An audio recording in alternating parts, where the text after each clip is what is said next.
brother and I, back in the day when we lived in California, we had this wild idea. We thought that we could make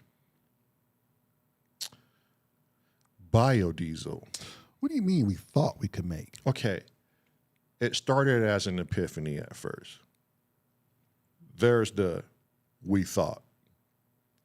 Then we went into actually, don't talk about it, be about it. So we come up with a fictitious name. The fictitious name of this company is called Clean, was it Diesel Clean? No, Oil. It was called The Oil Guys. The Oil Guys. Ah, yes. Yes. And Oil Guys. it was my brother, Chip, and I. And we had a great idea. Chip being our guitar player. We bought everything it took to make said laboratory in our garage. And it wasn't only but like a few key It was a few household things. items. I mean, it was micron filters. It was DEF. It was What was it? It was a DE. DEF. No, you're talking about the What was the cetane boost? The cetane boost, but it had something else in it. Yes, from keeping it from coagulating or freezing or something. Yeah, that's what it was. Right, freezing. And and then half a drum, or no, like 5 gallons of high octane gas. Mm-hmm. With the cetane boost. With the cetane boost. And we would go to the stores and collect all of their used oil, all their used cooking oil. And so we would put drums and drums of cooking oil in the back of my Ford at the time. And we got so efficient at it that we were actually expected at these facilities to come and pick up this oil. Right. Now, take in mind, we know nothing of the transportation of said chemicals. So, and we definitely don't know that you need licenses to do all and this. placards of said chemicals. Said corrosives.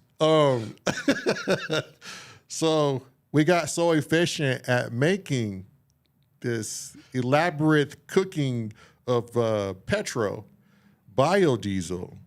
A construction worker found out, and he told his foreman. Wait, first off, you're missing out on a whole lot.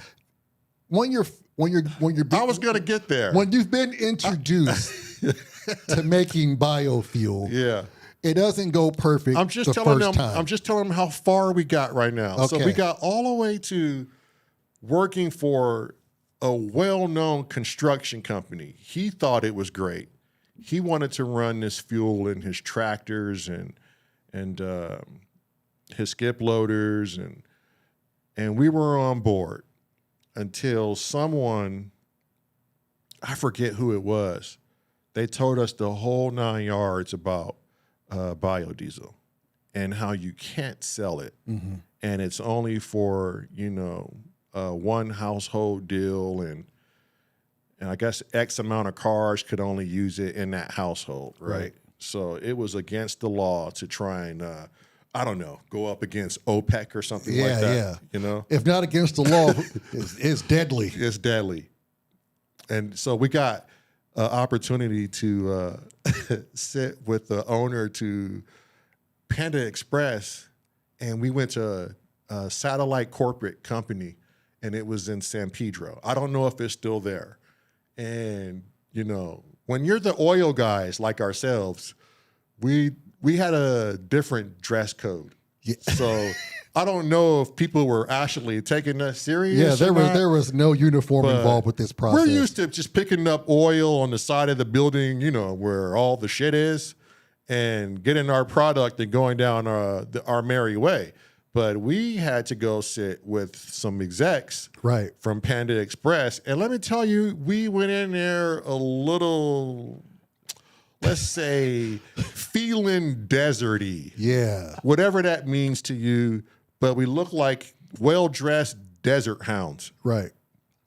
And I got to tell you, the expression on the guy's face wasn't a good look at all. It wasn't. It was like, who did you just bring into our establishment? Yes. This looks like some kid off the street. Yes. You just brought some kid off the street who's going to come take our oil. And I think he knew right away. He looked at us and said, oh, this is a shit show. Yeah. But this guy decided, for whatever reason, to sit us down and interview us anyway. And he goes, so tell me, what type of licenses do you have? And I said, huh? What? What do you mean? Like, huh? Oh, I have a driver's license. Yeah. Look, dude, we're just here for your oil. Yeah. You know? I mean, like, here's- why do you need my license for it? Here's my oil guy's card. Yeah, just give me your oil. I just want the oil. Like, what is this license? Yeah. He goes, oh, interesting. And then it's almost like he was trying to school us, like, hey, look, idiots, if you're going to continue to do this, get licenses, or you might go do some federal things. Yeah. In federal time. I don't know if stealing oil was like that, but His face expression when we left. we didn't have it mixed with anything. It was just oil. His face expression before we left was like, I couldn't wait till these guys got out of my office. This is insane. Yeah. And wait a minute. I think he looked out of the window and went, wait a minute. And you brought the oil truck with you? Like, Yeah. did you really think I was harboring oil here? Yeah. At headquarters? Yeah. I didn't think That's about that. not what we were thinking by Jeez. any stretch of the imagination. We just thought we were going to go in, secure a contract saying, hey, these guys can go pick up the oil from us, so don't freak out when they show up. That's all we were searching for. We had no idea you needed a whole damn bill of sale and sheesh. Transportation fees and paying taxes. And Now, with that said, making said biofuel is a whole different beast. it is a And you science cannot, project. You cannot make it. You cannot make it without hiccups. And not just hiccups. Yeah. It's a science project. We got some half-ass written instruction off of YouTube at the time. And I'm talking like 2008. Right. YouTube is just like a thing, Yeah. right? And even the guy doing it didn't look too trustworthy. So we go out, we buy all the parts. Everything looks good. All looks good on paper, right? You turn the damn switch on, you see things moving, it's pumping. Yeah. And then one of your water pump lines blow. And there's oil all everywhere. over your garage. Things are bursting and exploding. all over your band equipment. It's everywhere. It's shambles. And it was at that point where we had to turn it off, and everybody looked at themselves, and I think we all said to ourselves, Yeah. what the fuck are we doing? What are we doing with ourselves? It's shambles, brother. However, let me tell you something about a little dedication. Yeah. A little dedication will tell you that's just the first day. Right. We have to see this out. We had to see it through. At this time, people, diesel gasoline was $5 a gallon. $5 a gallon. And I was just not going to pay those prices. I was going to make my own fuel, damn it. Yeah. So we did that. Man, we must have. Hold on. Okay, go ahead. You slick slice son of a bitch. Day 2 comes along. Yeah. Day 2 is great. Okay, day 2, we're charged. We had breakfast, whatever that looked like. And then we got out there. We first off, that night, we cleaned everything up because no one wanted to go to bed feeling that defeated. No. Where we had to come back to a mess. Right. We wake up, we do our thing, we go back to the garage, and it was like a cartoon skit. I think Chip holds up a whiteboard. We start formulating the game plan, where our shit may not have went wrong. Yeah. And we were doing our fine-tuning and our reassessing. Yeah. Chip was like coach. Yeah. He was like, although it's shambles now, boys, I've got a whiteboard here, and I'm going to show you where it went wrong. So we get this together, and as we get ready to flip the switch to the water pumps, we've double-checked, we discount the double-check, and double-check the discount. Double-check the discount. We turn the pump on, and lo and behold, it's working. It's working. And nice. not only is it working, but it's working. So we get our mixture right. So what do you do when you complete the process of biofuel, right? The only obvious thing is you have to test it. And whose vehicle was going to get it first? So we both had diesels, right? And we were aware that you had to change the fuel filter with these things frequently. I don't know if we Rochambeau'd, but I'll tell you this. I think you opt. Okay, I think I did because I had enough. I was not going to pay those prices. I said, well, put it in my truck first. I remember while pouring it into my truck, I had this wave of, oh my God, what did I just do? Dude. I was watching like, and did I this do ain't going to be my truck. Oh, did I do I'm like, everything oh, yeah. right? Oh, I'm like, you brave bastard. But you might seize this truck up. I was on little less than a quarter of gas, and I had a 350 dually, 7.2, 7.6. 7.2. 7.4. 7.4. Man, I remember getting ready to turn that ignition on, and I'm just thinking to myself, "Oh, please, God, please make this work because I don't have the money to even fix this truck if it goes bad." Right. You know, I'm just, I just don't want to pay these fuel prices. That's all, That's universe. It. That's it. Make it happen. That's it. Turn the truck on. Okay, the truck fired right up. The relief was like, okay, it's starting, it's working. What's going to transpire next? You know, when you were doing that, my first initial impression was like, oh my God, he really started it. Yeah. And then as the event was unfolding, I had this look upon me like, yeah, all strange.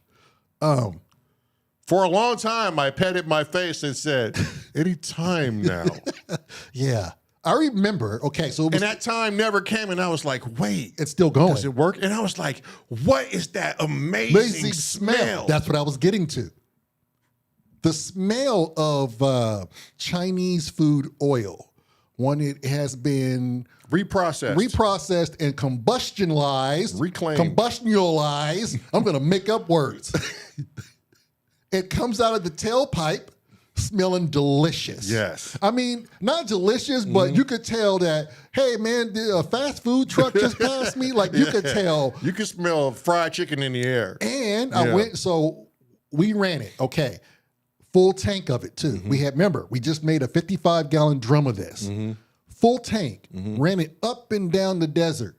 Man, we got extreme gas mileage, bro. The gas mileage was surprisingly great, like the man on YouTube said. And he said, what was the worst scenario that would happen? You'd have a well-oiled machine. Right. But you have to do this. Yeah. And so now, take in mind, there was some leg work on your day off. You had to go get the oil, right? No problem, because you know how to make it. You're cutting out the middleman. Straining it and let me tell you guys something. Oh my God. The oil was free. Yes, it was. It just cost a little bit of what the oil was producing to go get it. Yep. We paid zero money to OPEC for a small duration. I hope you get what I'm saying. Yeah. I don't want to freaking we weren't the next caught up in the Exxon case, Val. but, We weren't the next Exxon Valdez by any standard. No, we were self-sufficient. We were the feeling oil guys. I had people calling my number months after we said, oh, no, we can't do this. We're not going to jail for this. Right. And we shut it down fast. So we found out really quick. But I would get phone calls from people after. So after further investigation, we found out very quickly that, yes, you do need a license. And yes, there needs to be explosive, placards on said vehicle. Corrosive. When you're going to transport this shit to and from a construction site. Yes. So I know it's obvious now, but we didn't do that. And that guy was kind of burnt out. He was like, man, I thought I had a sure shot to save some oil to save some or money. save some gas. Yeah. Imagine how he felt. Because we were trying to figure out, how do we service? I think we needed like Oh, he's like a couple 100 gallons. yeah. Oh, it was like 300 or 400 gallons. Yeah, I was like, wow, how do we do that? Yeah.